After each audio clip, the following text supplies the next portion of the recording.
ডাইনি তার পুকুরে ছপাং করে ফেলে দিল, আর জালটা পুকুরের গভীরে যেতে লাগলো রুই কাতলা মৃগেলের উদ্দেশ্যে।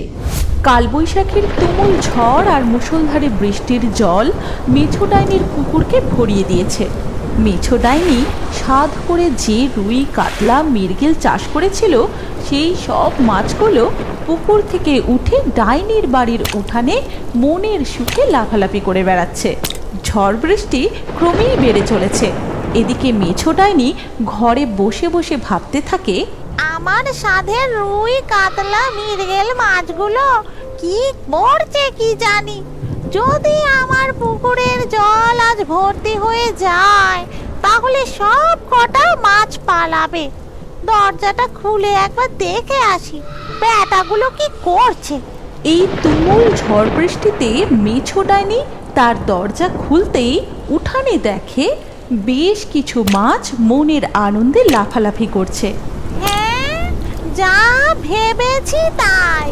কত ছাড়াগুলোর পুকুরে যেন মনই টেকে না। তোদের বসে রাখতে দেখছি সুন্দরী মৎস্যকন্যা পুকুরে নিয়ে আসতে হবে। যা যা আগে পুকুরে ফিরে যা শিগগির। মেছো ডাইনি বৃষ্টির জলে ভিজতে ভিজতে মাছগুলোকে তাড়িয়ে নিয়ে যায় পুকুরের দিকে। ডাইনি মাছগুলোকে তাড়া দিতেই সব কটা মাছ তার পুকুরে লাফ দিয়ে নেমে যায়। তারপর মেছো ডাইনি আকাশের দিকে তাকায়। যাকে ঝড় বৃষ্টি তবে থামলো, কিন্তু রাতের আকাশটা আজ এমন মায়াবী দেখাচ্ছে কেন? মনে হয় আজ রাতেই আবার কিছু কাণ্ড ঘটবে। আমার মাছগুলো তো সব পুকুরেই আছে। যাই, আমি বরং ঘরে গিয়ে শান্তিতে একটু ঘুমোই। রাতের আকাশটা আজ মায়াবী। ডাইনি যেটা আভাস করেছিল সেটাই ঘটতে চলেছে। দূর আকাশ থেকে উড়ে আসছে দুই ইচ্ছাধারী পরী। এই নীলিমা পরী, দেখ ওই কুঁড়ে ঘরের পাশে একটা কত বড় পুকুর। আমরা তো সেই কখন থেকে উড়ে উড়ে আসছি। আমি খুব ক্লান্ত, আমাদের একটু বিশ্রাম নেওয়া উচিত। আর আশেপাশেও তো কোনো জনবসতি দেখছি না, আমাদেরকে কেউ দেখতে পাবে না। তুই ঠিকই বলেছিস লালিমা পরি। ভোর হতে আর বেশিক্ষণ বাকি নেই। আকাশে সোনালি আলো বাড়ছে। আমাদের বিশ্রামের খুবই প্রয়োজন। সত্যি আর উঠতে পারছি না। আমরা বরং এখন বিশ্রাম নিয়ে রাতে আবার উড়ে আমাদের গন্তব্যে রওনা দেব। কিন্তু নীলিমা পরি, ওই বাড়ির কোনো মানুষ যদি আমাদের দেখে ফেলে তাহলে কিন্তু বিপদ হবে। আমরা বরং মৎস্যকন্যার ছদ্মবেশ ধারণ করে সোজা ওই পুকুরের জলে গভীরে গিয়ে আশ্রয় নিই। চলো। তখনই নীলিমা পরি আর লালিমা পরি আকাশ থেকে অদৃশ্য হয়ে একেবারে পুকুরের গভীর জলের মধ্যে মৎস্যকন্যার রূপ ধারণ করে উপস্থিত। এতক্ষণে সকালও হয়ে গেছে। পুকুরের নীল স্বচ্ছ জলে দুই পরী চারিপাশে মাছ দেখে খুব খুশি। এই নীলিমা পরী, দেখো এই পুকুরে কত মাছ। আমরা মৎস্যপরীর ছদ্মবেশ নিয়েছি, কিন্তু এই পুকুরের মাছগুলো আমাদের দেখে ভাবছে তাদের দেশে সত্যিই কোনো মৎস্যপরী এসে উপস্থিত। হ্যাঁ, মাছগুলো মনে হয় খুব খুশি। আমাদের দেখে এদিক ওদিক ঘুরে বেড়াচ্ছে, কিন্তু দেখছি কেউ সাহস করে আমাদের কাছে ঘেঁষছে না। সকাল হতেই মেছো ডাইনি তার ঘর থেকে বেরিয়ে পুকুর পাড়ে এসে হাজির। পুকুর পাড়ে দাঁড়িয়ে ডাইনি কি যেন বিড়বিড় করে বলছে। সেই দিনে সাধ করে ছিপ ফেলে মাছ ধরতে গেলুম, বড় কাতলাটা এমন টান মারলো গেল আমার ছিপটা ভেঙে। বেটা মাছগুলো খেয়ে খেয়ে ইয়া ইয়া গতর করেছে। আজ তোদেরকে জাল ফেলে ধরবো।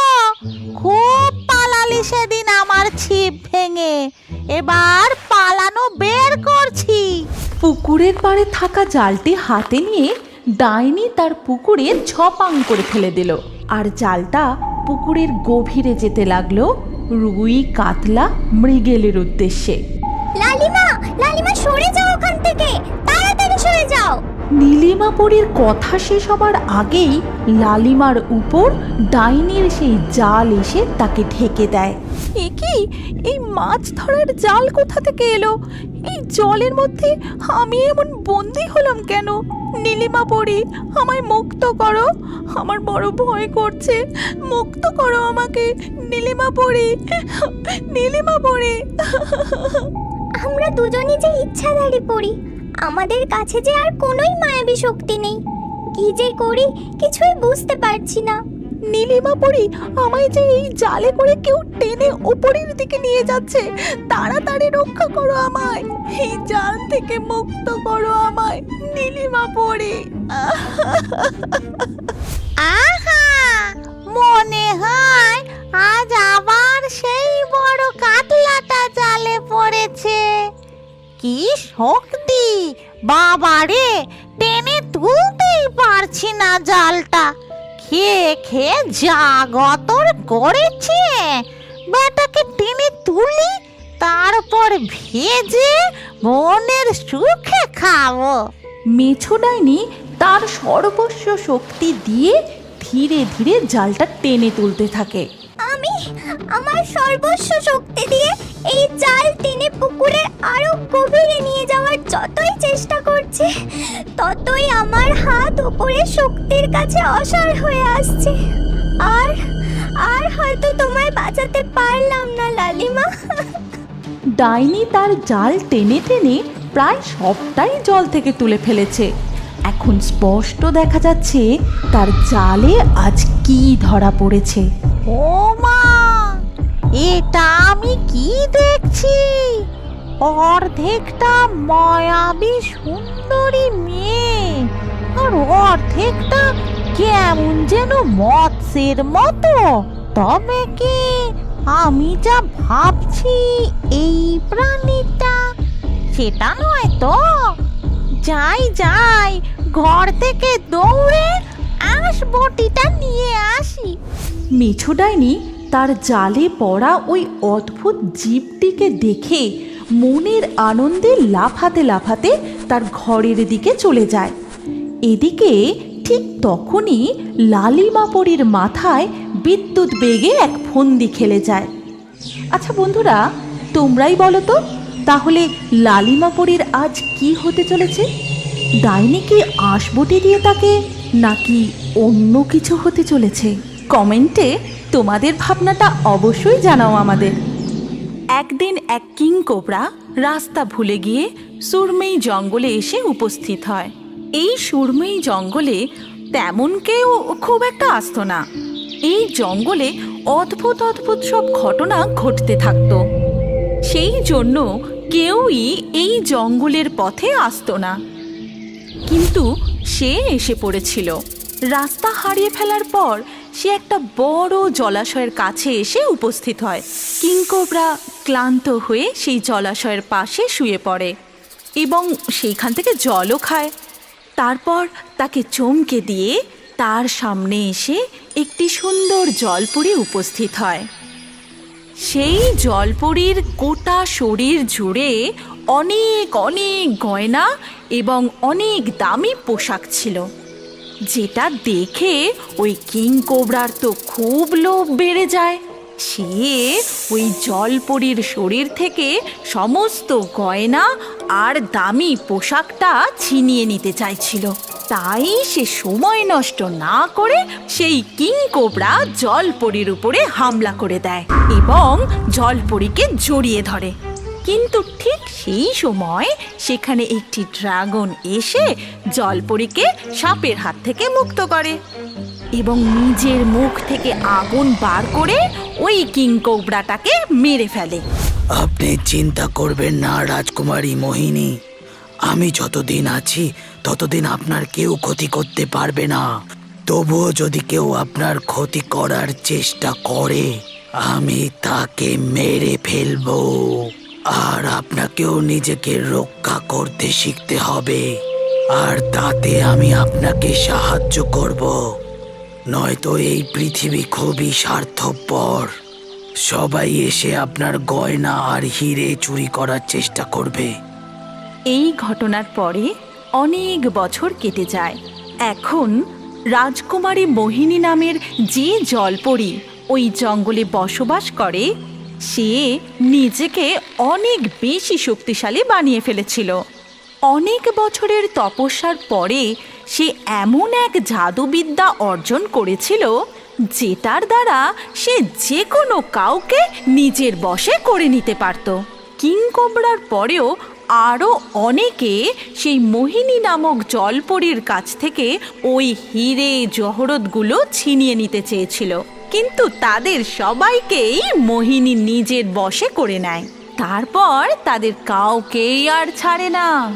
আর এই কাজে ড্রাগন তাকে সম্পূর্ণরূপে সাহায্য করে। এবার আমি এত শক্তিশালী হয়ে গেছি, কেউ আমাকে কিচ্ছু করতে পারবে না। আগের মোহিনী আর এখনকার মোহিনীর মধ্যে অনেক পার্থক্য। যদি আজ আমার কিছু হয়েও যায় তাহলেও আমার কোনো চিন্তা থাকবে না। হ্যাঁ, আপনি যেখানেই যাবেন আমার সব সময়ই আপনাকে প্রয়োজন পড়বে। এদিকে সুরময়ী জঙ্গলের থেকে অনেক দূরের একটি জঙ্গলে অনেক পাখি বসবাস করত। এদের মধ্যে রঙ্গিলা নামের একটি বাজ পাখি খুবই চালাক ছিল। সে ওই জঙ্গলের সকলের ওপরে রাজত্ব করতে চাইতো। সে কিন্তু অনেক কিছু জানতো। এই জন্য তার ওই জ্ঞানের কারণে জঙ্গলের বাকি পাখিরা তাকে খুব সম্মান করত। রঙ্গিলার দুটো খুব প্রিয় বন্ধু ছিল, একটা টিয়া আর একটা ময়না। শোনো বন্ধু ময়না, আমি আজ একটা দারুণ খবর পেয়েছি। কি জানতে পেরেছো? এখান থেকে অনেক দূর একটা সুরময়ী নামে জঙ্গল আছে। ওইখানের একটা মায়াবী জলাশয়ে অনেক মূল্যবান হিরে আর রত্ন আছে। যদি সেগুলো পেয়ে যাই তাহলে ব্যাপারটা দারুণ হবে। এখানে আমি রাজত্ব করব। কিন্তু আমি শুনেছি ওখানে যাওয়া খুবই বিপজ্জনক। ওখানে এমন কিছু আছে যে কেউই প্রাণে বাঁচে না। আরে কিচ্ছু হবে না, সব সময় সব খবর সত্যি হয় না। আর এমনিতেও কিছু পাওয়ার জন্য একটু ঝুঁকি তো নিতেই হয়। তারপর তিনজনে মিলে জঙ্গলের অনেক পাখিকে একসঙ্গে জড়ো করে। তাদেরকে বুঝিয়ে সুঝিয়ে ওই সুরময়ী জঙ্গলে নিয়ে যাবার জন্য রাজি করে ফেলে। তারা সবাই মিলে গিয়ে সেই সুরময়ী জঙ্গলে পৌঁছায়। চারিদিকে কত নীরবতা বন্ধুরা। আমাদেরকে আস্তে আস্তে ওই মায়াবী জলাশয় খুঁজে বার করতে হবে। কেউ কিন্তু বেশি আওয়াজ করবে না। ঠিক আছে, তুমি যেমনটা বলছো তেমনটাই হবে। কিন্তু আমরা যদি একসাথে থাকি তাহলে এখানে জলাশয় খোঁজা খুবই সহজ হবে। তারা সকলে মিলে একসাথে হয়ে সেই জলাশয়ের খোঁজ করতে থাকে। অনেক খোঁজাখুঁজি করার পরেও তারা জলাশয় খুঁজে পায় না। তখন সবাই খুব ক্লান্ত হয়ে এক জায়গায় বসে পড়ে। তোমরা সবাই হাঁপিয়ে গেছো, তোমরা সবাই এখানে একটু বিশ্রাম করো। আমি খুব একটা ক্লান্ত হইনি। আমি তোতাকে সঙ্গে নিয়ে খানিকটা সামনে গিয়ে দেখি। সামনে কোথায় দেখবে? আমরা তো সব দেখে ফেলেছি। দেখো, শুধু শুধু বসে থেকে তো কোনো লাভ হবে না। তোমরা ক্লান্ত হয়েছো, একটু তো আরাম করে নাও। আমরা তো এখনো ক্লান্ত হইনি, তাহলে দেখতে অসুবিধা কোথায়? রঙ্গিলাকে বুঝিয়ে সুঝিয়ে ময়না টিয়াকে নিয়ে এগিয়ে যায়। আমিও তো ক্লান্ত হয়ে পড়েছি, কিন্তু তুমি বললে তাই আমি না করতে পারলাম না। আরে আরে, তুমি যদি না আসতে না তাহলে গন্ডগোল হয়ে যেত। আমি মনে হয় একটা জলাশয় দেখতে পেয়েছি। সামনে ওই যে গভীর জঙ্গলটা রয়েছে, আমি তার মধ্যে একটা জলাশয় দেখতে পেয়েছি। আমরা দুজনে কেন এসেছি? সবাইকে তো খবর দিতে হবে। আরে বন্ধু, হিরে মণিমাণিক্য যদি একবার হাতে পাই না তাহলে আমরা দুজনে ভাগ করে নেব। ওই অহংকারী রঙ্গিলা, ওকে কোনো কিছুই দেব না। তুমি চুপচাপ আমার সঙ্গে চলো। দুজনে মিলে অনেক খোঁজাখুঁজি করার পর অবশেষে সেই জলাশয়ের কাছে এসে পৌঁছায়।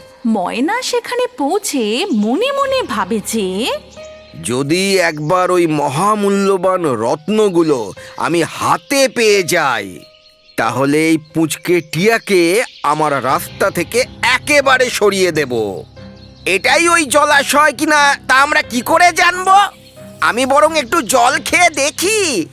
টিয়া যখন জল খেতে যায় ঠিক তখনই জলাশয় থেকে একটি সোনার টুকরো টিয়ার হাতে উঠে আসে। সে অবাক হয়ে সেই সোনার টুকরোটা ময়নাকে দেখায়। আরে আমরা ঠিক জায়গাতেই এসেছি।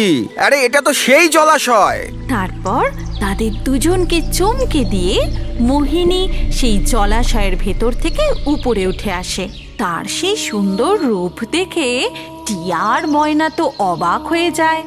মোহিনীর গোটা শরীর অনেক হিরে জহরতে ভরা ছিল, যেটা দেখে ময়না তো খুব লোভী হয়ে যায় আর সেগুলো নেবার জন্য সে সব কিছু করতে রাজি ছিল। কিন্তু ঠিক সেই সময় মোহিনী নিজের জাদু শক্তি দিয়ে টিয়া আর ময়নাকে নিজের বশে করে নিল। তোমরা দুজনেও আমার শরীর থেকে হিরে জহরত নিয়ে নিতে চাও? তোমাদের দুজনকেও আমি ছেড়ে দেব না। আর তার জাদুর জন্য ওরা দুজনে তো নড়তেই পারছিল না। তারপর মোহিনী ড্রাগনকে ডাকে। তারপর ড্রাগন নিজের মুখ থেকে আগুন বার করে ওদের দুজনকে মেরে ফেলে। তারপর মোহিনী আবারও সেই জলাশয়ের মধ্যে চলে যায়। এদিকে রঙ্গিলা আর বাকি পাখিরা খুব ক্লান্ত হয়ে সেখানে শুয়ে পড়ে। অনেকক্ষণ বাদে যখন রঙ্গিলার ঘুম ভাঙলো, সে তো চমকে গেল, কেননা অন্ধকার হয়ে গেছিল। আর তার বন্ধু টিয়া আর ময়না তখনও পর্যন্ত ফেরেনি। তারপর সে সকল পাখিদের জাগিয়ে দিল এবং টিয়া আর ময়নাকে খোঁজার জন্য বলল। সে নিজেও ওদের দুজনকে খোঁজার জন্য জঙ্গলের অন্য দিকটায় চলে গেল। সে যখন জঙ্গলের অন্য দিকটায় যাচ্ছিল তখন বাকি পাখিরা জঙ্গলের সেই জলাশয়টাকে খুঁজে পেয়ে গেল। আর তাদেরও ওই টিয়া আর ময়নার মতনই অবস্থা হলো। ঠিক সেই রকম ভাবেই মোহিনী তাদেরকেও নিজের বশে করে নিয়েছিল। তারপর মোহিনীর ড্রাগন এসে নিজের মুখ থেকে আগুন বার করে তাদেরকেও সেইভাবেই মেরে ফেলল। তখন রঙ্গিলা একেবারে একা হয়ে গেল আর সে বারবার রাস্তা হারিয়ে বারবার একই জায়গায় ফিরে আসছিল। সবাই কোথায় গেল? অনেক অন্ধকারও হয়ে গেল। কি করব, কোথায় যাব? জঙ্গল থেকে বেরোবই বা কি করে? জানি না সবাই কোথায় চলে গেল। সে যখন মনে মনে এই কথা ভাবছিল তখনই হঠাৎ করেই একটা চিল উড়ে এসে তার সামনে দাঁড়ায়। দেখো, তুমি কে সেটা আমি জানি না। দেখো, এখানে থাকা তোমার জন্য একেবারেই ঠিক নয়। যত তাড়াতাড়ি পারো এখান থেকে চলে যাও। আমি আর আমার বন্ধুরা মিলিয়ে এখানে একটা মায়াবী জলাশয় খুঁজছিলাম, যেই জলাশয়ে অনেক হিরে আর মণিমুক্ত আছে আমি শুনেছি, কিন্তু ওই বন্ধুদের আমি খুঁজে পাচ্ছি না। মনে হচ্ছে আমরা সবাই পথ হারিয়ে এদিক ওদিকে চলে গেছি। আমার মনে হয় না যে তোমার সঙ্গীরা এখনো পর্যন্ত বেঁচে আছে। আর এখানে এই রকম কোনো মায়াবী জলাশয় নেই। এখানে মোহিনী নামে এক মায়াবী মৎস্যকন্যা এই জলাশয়ে থাকে। ওর কাছে অনেক অনেক হিরে মণিমাণিক্য আছে। তুমি ওগুলো সবই নিতে পারবে না, কেননা মোহিনী কাউকেই ছেড়ে কথা বলে না। আমি ওই হিরে আর মণিমুক্ত নিয়েই এখান থেকে যাব, নয়তো এখান থেকে কোথাও যাব না। ঠিক আছে, যেমন তোমার ইচ্ছা। আমি শুধু তোমাকে এইটুকুই সাহায্য করতে পারি, যাতে তোমার উপর মোহিনীর কোনো জাদু কাজ করতে না পারে। ও কখনো তোমাকে নিজের বশে আনতে পারবে না। অনেক বছর তপস্যা করার পর আমি এই শক্তি অর্জন করেছি। চিলের থেকে আশীর্বাদ নিয়ে রঙ্গিলা সেখান থেকে উড়ে যায় এবং কিছুক্ষণের মধ্যেই সেও সেই জলাশয়ের কাছে গিয়ে পৌঁছায়। মোহিনী, বাইরে আয়। তুই আমার বন্ধুদের মেরেছিস, ছাড়বো না, বাইরে আয়। রঙ্গিলা বাজির কথা শুনে মোহিনী সেই জলাশয় থেকে বেরিয়ে আসে। তার সেই সুন্দর রূপ, আর হিরে জহরত দেখে রঙ্গিলা তো খুবই অবাক হয়ে যায়। মোহিনী তাকেও নিজের বশে করে নিতে চায়, কিন্তু চিলের দেওয়া আশীর্বাদের ফলে বাজের উপর মোহিনীর কোনো জাদু শক্তি কাজ করে না। এইটা দেখে মোহিনী তো খুব রেগে যায়। আমার রূপের জাদুতে কেউ আজ পর্যন্ত বাঁচতে পারেনি। তুই কে? এক্ষুনি আমি তোকে আমার বশে করে নেব, আর তারপর আজকেই তোর শেষ দিন হবে। আমার সোনা হিরেগুলোকে হাত লাগানোর কথা ভাবলি কি করে? তুমি আমার কিচ্ছু করতে পারবে না। তোমার এই সৌন্দর্য দিয়ে আমাকে বশে আনতে পারবে না। আমার তো তোমার গায়ে লেগে থাকা সোনার মণিমাণিক্যের সাথে সম্পর্ক। রঙ্গিলার উপর তার কোনো জাদুই কাজ করছিল না। এটা দেখে মোহিনীও খুব ভয় পেয়ে যায়। তারপর সে ড্রাগনকে আবারও ডাকে। ড্রাগন এইসব দেখে সেও খুব রেগে গেল এবং নিজের মুখ থেকে আগুন বার করে রঙ্গিলাকে জ্বালিয়ে দিতে গেল। কিন্তু তার আগেই রঙ্গিলা ড্রাগনের উপরেই আক্রমণ করে দিল এবং নিজের ঠোঁট দিয়ে ঠুকরে ঠুকরে ড্রাগনকেই আহত করে দিল। তখন মোহিনী একেবারে একলা হয়ে যায়।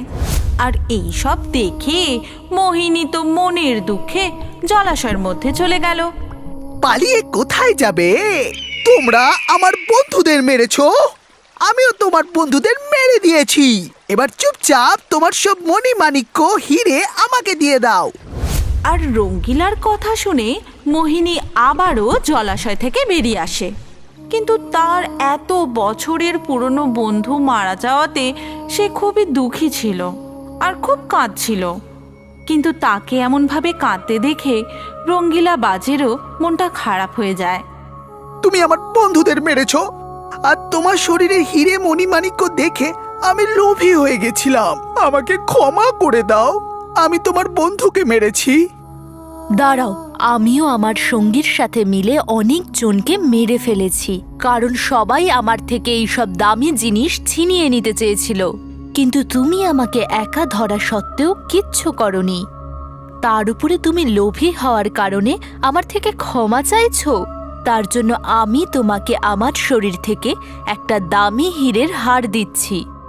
এই কথা বলে মোহিনী নিজের গলা থেকে একটি হার বার করে রঙ্গিলার গলায় পরিয়ে দেয়। তারপর সবাইকে চমকে দিয়ে মোহিনী একটা সুন্দর টুনিয়া পাখিতে পরিণত হয়। ধন্যবাদ, তোমার জন্য আজকে আমি অভিশাপ থেকে মুক্ত হতে পারলাম। আমাকে অভিশাপ দিয়েছিল যে আমি যতক্ষণ না পর্যন্ত নিজের শরীর থেকে কাউকে কোনো হিরে জহরত দিচ্ছি, ততদিন আমি এই জলাশয় মৎস্যকন্যা হয়ে থেকে যাব। তুমি আমাকে আজকে অভিশাপ থেকে মুক্ত করলে। আমাকে ধন্যবাদ দিও না, আমি তোমার জন্য লোভ থেকে মুক্তি পেয়েছি। ওটাও কম কিছু নয়। তোমার জন্যই আমি বুঝতে পেরেছি যে লোভ করা খুবই খারাপ কাজ। আমাকে এখন ছেড়ে যেও না, আমি এখানে একা থাকতে পারবো না। আমাকেও তোমার সাথে নিয়ে চলো। ঠিক আছে, ঠিক আছে, এবার থেকে আমরা দুজন একসাথেই থাকবো। তারপর দুজনে চিরকালের জন্য সুরময়ী জঙ্গল ছেড়ে দিয়ে চলে যায় আর একসাথে খুব আনন্দ করে থাকতে শুরু করে। একটু দাঁড়াও, তোমার জন্য সুখবর আছে। তাড়াতাড়ি তোমার নাম কমেন্টে লিখে দাও। নাম লিখে এই রিওবার্ডস চ্যানেলটি যে সাবস্ক্রাইব করবে তার নাম দিয়ে পরের কার্টুন ভিডিওটা বানানো হবে। আর এখন স্ক্রিনের উপরে এই যে ভিডিওটা আসছে, এটাই ক্লিক করলে পরের ভিডিওতে তুমি দেখতে পাবে লাকি ড্র থেকে কার কার নাম বাছাই করা হয়েছে। তাড়াতাড়ি ক্লিক করো, এই পরের ভিডিওতে তোমারও নাম থাকতে পারে।